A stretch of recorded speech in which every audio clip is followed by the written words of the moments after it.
kemudian ngomong yang macam-macam tentang hidup.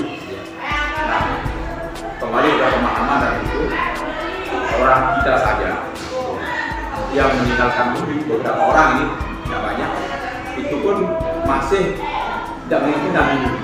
Makanya dia seolah tahu tentang hidup karena dia mantan beragama hidup, maka apa yang disampaikan di luar sana itu tidak benar tentang hidup. Jadi orang kita saja belum paham tentang hidup, apalagi dari hidup. Ya, sekarang bagaimana cara kita supaya Dharmika ini ketika dia berbicara di luar, gitu ya, di luar tentang hidup, dia bisa menyampaikan, mensosialisasikan ajaran hidup ini intinya kan? Ya tentunya di sini kembali kepada pembinaan kita pada Dharmika. Bagaimana kita bisa membina dia? Karena tidak semua Dharmika itu di dalam menjalankan keagamaan Hindu itu ada yang bagus, tidak semua dia tidak tahu. Ada yang pun bahkan ada yang luar biasa gitu ya. Melebihi umat yang sudah bukan lahir di Hindu, ada gitu ya. Artinya bahwa Dharmika ini karena tidak semua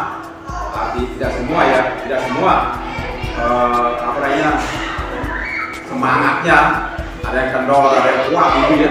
Nah, sekarang kita di samping kita memberikan motivasi beragama, ya, motivasi beragama kepada Dharmika.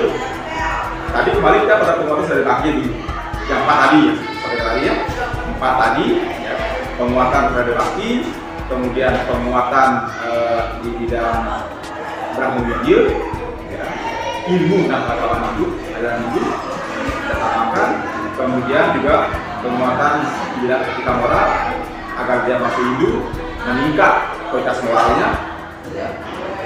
Kemudian yang terakhir adalah penguatan bidang moral. Nah, dengan kita melakukan penguatan keempat bidang ini, ya, itu keyakinan saya pasti akan bisa menguatkan dia, ya, mengokohkan dia ada di Dharma. Nah, terkait 4 program orientasi program yang dia sampaikan tadi itu masuk dalam moderasi beragama. Karena secara teoritik moderasi beragama itu tidak saja kita itu di dalam beragama hanya sembahyang saja, ya. Jadi sembahyang saja gitu ya, berupa makanan seperti itu. Tapi di dalam beragama itu keyakinannya harus kuat, tapi ekonomi juga harus kuat, sehingga dia saling mendukung ini, ya, mendukung. Karena kita beragama juga perlu uang. Uang itu adalah berarti kita harus mencari uang atau berekonomi. Jadi harus kuat semuanya. Jadi program hidup kita akan kuat kalau ada pencerahan, ya, kalau ada pembinaan mengarah pada 4 unsur tadi itu. Ya.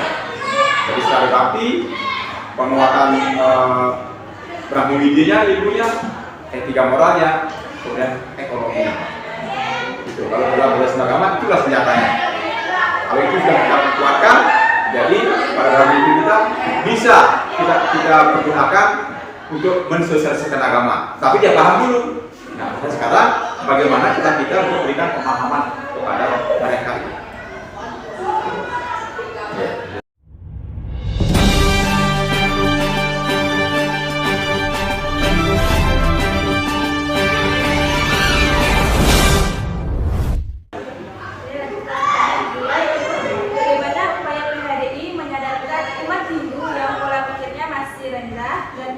Mau menerima para Dharmika karena dianggap ngeletakin kewitannya atau lutut. Nah, itu tantangan karena terkait dengan budaya kita beragama di Bali khususnya, itu tantangannya. Jadi ada anggapan bahwa Dharmika itu pendatang, ngeletehin katanya. Kemudian bagaimana bisa masuk dalam lingkaran keluarga? Hambatannya adalah kosidikaraan, ya, dengan berbagai macam bentuknya. nyumbang, ngerojok dan sebagainya. Karena ada budaya atau ada di tempat-tempat tertentu yang tidak memasukkan seorang dalam negeri itu secara utuh, yang hak kewajibannya sama dengan keluarga. Tidak semua, ada yang harus membedakan. Itu dalam pengamatan saya. Nah, ini tantangan. Karena tantangan ini, makanya kita harus melawan tantangan ini. Ya, karena ini kalau tantangan itu tidak bisa kita lawan, ya, tidak bisa kita hadapi, jadi kecenderungan nanti orang takut masih hidup. Nah, kalau saya masih hidup, siapa teman saya? Keluarga saya saja tidak menerima saya seutuhnya. Seperti posisi suami saya di dalam keluarga. Apalagi saya, ya, menjaga pendatang baru, dibedakan ini, bedakan itu, gitu ya. Nah, itu kekhawatiran daripada pada itu. Umum dan semua pasti merasakan itu. Karena dia tahu sistem persekitaran, ada syarat yang berlaku di internal rumah kita. Sekali lagi ini tantangan. Nah, makanya saya setiap Yudia selalu saya selipkan di situ ada pesan-pesan Sudi Wadani. Nah, ketika saya memberikan pesan Sudi Wadani, tidak saja yang saya berikan pesan itu cuma darbiknya saja, ya. Kecuali darbiknya, suaminya saya berikan pesan, juga umat warga setempat saya juga berikan pesan bahwa dia adalah telah kembali ke jalan dharma. Makanya para penonton dan Islamiah yang ada di Banjarniki, mari kita sambut kedatangan si Darbike ini, ya, dengan gembira, dengan sukaria, ya, karena dia telah datang kembali ke jalan dharma. Perlakukan dia, bimbing dia, ya, seperti keluarga kita sendiri. Ya.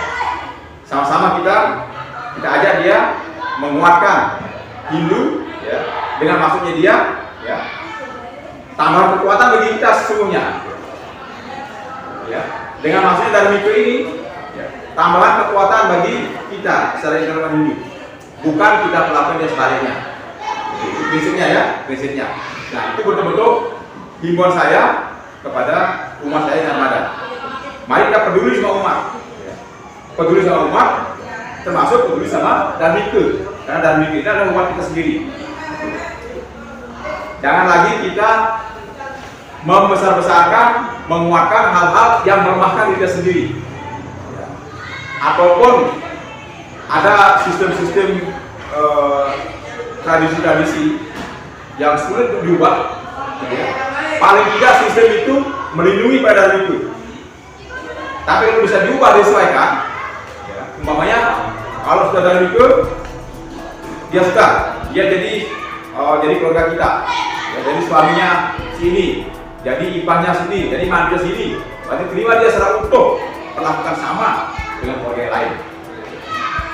Itu yang bagus sesungguhnya. Nah, tetapi kalau itu tidak bisa, ya, karena adanya harus kesepakatan, ya, jadi kesepakatan dengan keluarga yang lain, paling tidak komunitas itu, keluarga itu melindungi pada itu, ya, melindungi, membimbing, ya, membina pada itu, untuk menguatkan pada itu, ya.